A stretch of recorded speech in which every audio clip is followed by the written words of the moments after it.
आणि महत्त्वाची बातमी, पुणे अपघात प्रकरणामध्ये पोलिसांकडून ड्रग्ज कनेक्शनचा तपास केला जाणार अशी माहिती सूत्रांकडून मिळते। आरोपीने दारूसह ड्रग्जचं सेवन केल्याचा पोलिसांना संशय आहे अशी सूत्रांकडून माहिती मिळते। अधिक माहितीसाठी थेट आपण पुण्यामध्ये जाऊयात, आमचे प्रतिनिधी प्रदीप कापसे यांच्याकडे। प्रदीप, निखिला, सध्या आपल्याला माहिती आहे की 2 दिवसांपूर्वी जे अग्रवाल प्रकरण घडलेलं होतं, कार अपघात प्रकरण, त्या प्रकरणामध्ये आता पुणे पोलिसांनी ड्रग्जच्या अनुषंगानं तपास जो आहे तो सुरू केलेला आहे।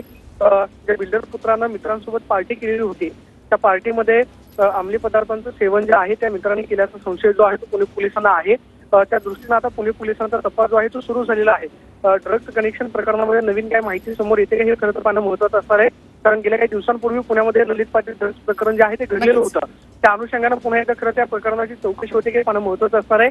मात्र बिल्डर पुत्रांना नक्कीच प्रदीप, एकूणच माहितीबद्दल। तर आरोपीने दारूसह ड्रग्जचं सेवन केल्याचा पोलिसांना संशय आहे, त्या दृष्टीने सुद्धा या कनेक्शनचा तपास आता केला जाणार अशी माहिती सूत्रांकडून मिळते।